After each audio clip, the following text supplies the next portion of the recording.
नमस्ते दोस्तों, geography with Priyanka ma'am में आपका स्वागत है। अपन जियोमॉर्फोलॉजी के फर्स्ट चैप्टर के PYQs MCQs देख रहे थे, जिसमें अब तक अपन ने 20 क्वेश्चन कर लिए थे। आज 21 का क्वेश्चन है। कोई गलती हो या कोई सुझाव हो तो अपने कमेंट बॉक्स में देना। पृथ्वी का सर्वाधिक आयतन और द्रव्यमान पाया जाता है। पृथ्वी का सर्वाधिक आयतन और द्रव्यमान मेंटल में पाया जाता है, जिसमें पृथ्वी का सर्वाधिक आयतन और द्रव्यमान मेंटल में पाया जाता है, क्योंकि पृथ्वी के समस्त आयतन का 83% तथा द्रव्यमान का 68% भाग में मेंटल में व्याप्त है। ध्यातव्य है कि मेंटल की मोटाई पृथ्वी के समस्त अर्धव्यास के आधे से कम है। क्वेश्चन नंबर 22, निम्नलिखित भूगर्भिक युगों का सही कालानुक्रम है। ये अपन ने एक जियोलॉजिकल टाइम स्केल पढ़ा था, उसमें 2 कालों का एक साथ पूछा है, जिसमें से एक सीनोजोइक का और दूसरा नियोजोइक का। तो सीनोजोइक के 2 काल हो गए, मायोसिन, प्लायोसिन और पेलियो। ये आपके नियोजोइक के 2 काल हो गए, प्लीस्टोसिन और होलोसिन। तो ऐसे करके इसका आंसर हो जाएगा मायोसिन, प्लायोसिन, प्लीस्टोसिन और होलोसिन। ये इसका आंसर हो जाएगा। अब ये भूगर्भिक समय सारणी के बारे में पूरा बता रखा है। एक दिन मैंने उसमें आपको छोटा सा वीडियो डाला था, उसमें भी मैंने बताया था भूगर्भिक युगों का सही कालानुक्रम। तो ये तो जो आंसर है उसका एक्सप्लेनेशन है मायोसिन, प्लायोसिन, प्लीस्टोसिन, होलोसिन, इसलिए विकल्प भी है। वर्तमान समय में पृथ्वी के भूगर्भिक इतिहास को निम्न रूप में व्यक्त किया जाता है। सबसे पहले आता है आद्य कल्प होता है। आद्य कल्प में आर्कियन आता है, ये इसका एक ही नाम दिया है सिर्फ, आर्कियन। फिर होता है प्री पेलियोजोइक, जिसमें कैम्ब्रियन दिया है। फिर पेलियोजोइक को अलग अलग भागों में बांटा गया था, जिसमें से बताया था मैंने भी आपको, Cambrian, Ordovician, Silurian, Devonian, Carboniferous, Permian. इसको आप दोस्तों कोस DCP से याद रख सकते हैं। फिर है मेसोजोइक। मेसोजोइक को भी 3 भागों में बांटा गया है, ट्रियासिक, जुरेसिक और क्रिटेशस।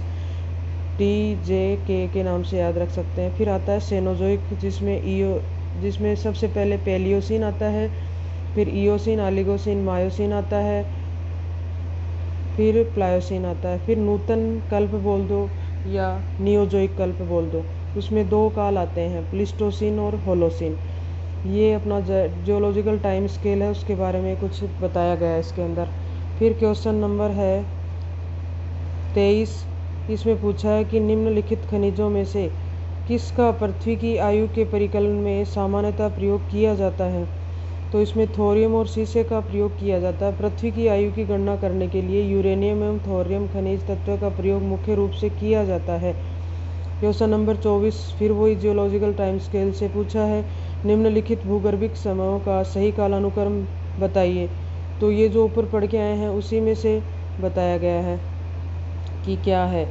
तो ये है सही आंसर, इसका सिल्यूरियन हो जाएगा। फिर उसके बाद में डिवोनियन, कार्बोनिफेरस और पर्मियन के रूप में। जो पेलियोजोइक के जो युग हैं उनको अलग अलग डिफाइन किया गया है। फिर है निम्नलिखित उद्योगों में से मुख्यतः पिट्सबर्ग प्रदेश में कौन सा पाया जाता है, मिलता है मतलब। तो लोहा इस्पात उद्योग होता है पिट्सबर्ग के अंदर। लोहा इस्पात उद्योग का कारखाना भी है वहाँ पर। संयुक्त राज्य अमेरिका का पिट्सबर्ग क्षेत्र लोहा इस्पात के कुल उत्पादन का 50% उत्पन्न करता है। इसे उत्तरी अप्लेशियन से कोयला, पश्चिमी झील क्षेत्र से लोहा, अयस्क तथा महान झीलों से जल की प्राप्ति होती है। पिट्सबर्ग विश्व में भर में इस्पात उत्पादन का विशेषण बन चुका है। क्वेश्चन नंबर 26 है, फिर वही भूगर्भिक वाला, युगों का सही कालानुक्रम पूछा है। तो इसमें युग तो हो गया तृतीयक युग में पूछा है, तो ये बताना है कि कौन सा पहले आएगा कौन सा बाद में आएगा। तो इसमें से सबसे पहले इयोसीन आएगा, फिर ऑलिगोसिन आएगा, फिर मायोसिन, फिर प्लायोसिन, फिर प्लीस्टोसिन काल आएगा। फिर इनका समय बताया गया है, कितना कितना समय से प्रारंभ हुआ और कितने वर्षों तक चला।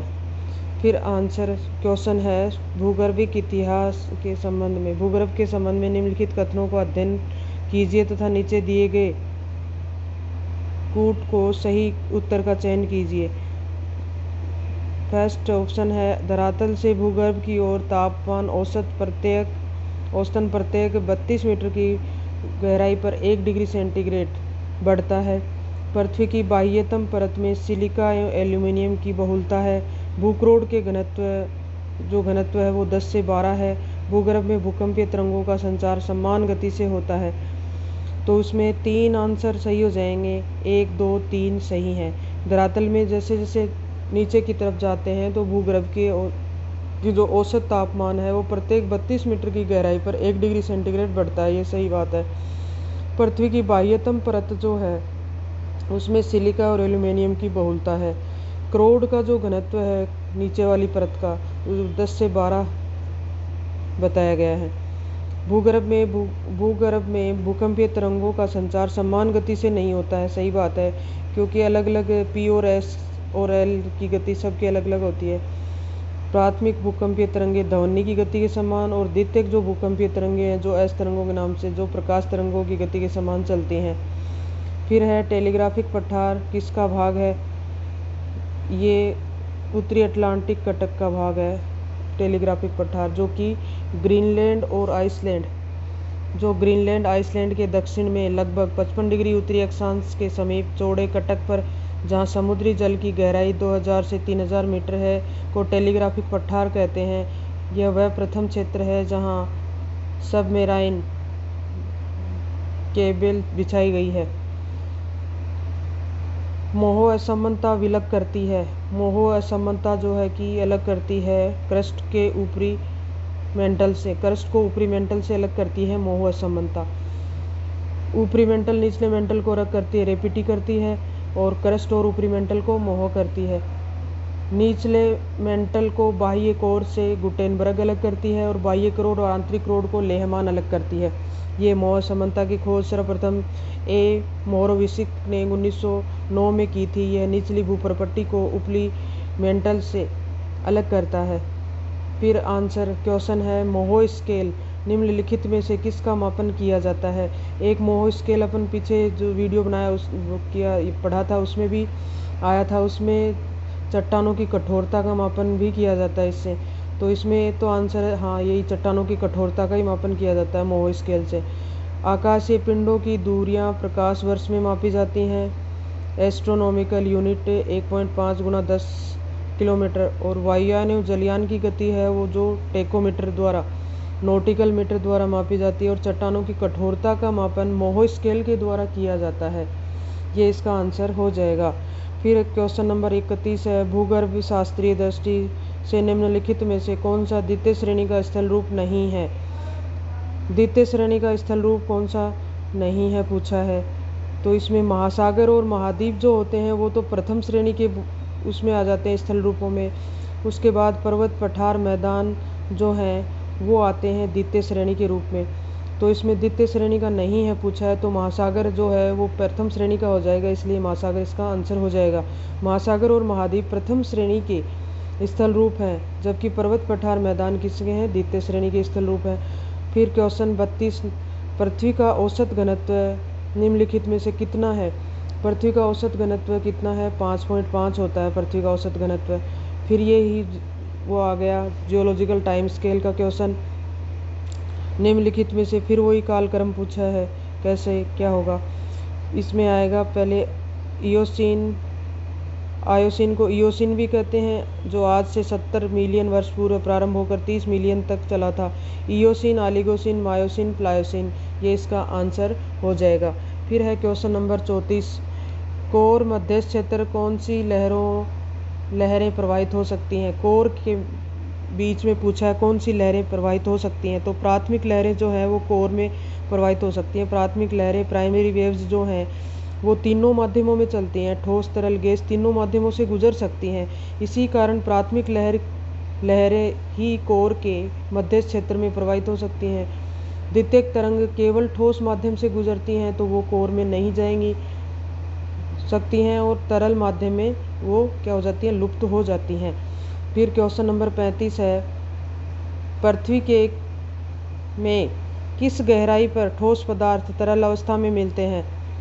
पृथ्वी में किस गहराई पर ठोस पदार्थ तरलावस्था में मिलते हैं? तो 100 किलोमीटर की गहराई पर जो पदार्थ हैं वो तरलावस्था। मेंटल का जो भाग है 100 से 200 किलोमीटर की गहराई पर भूकंपीय तरंगों की गति मंद हो जाती है।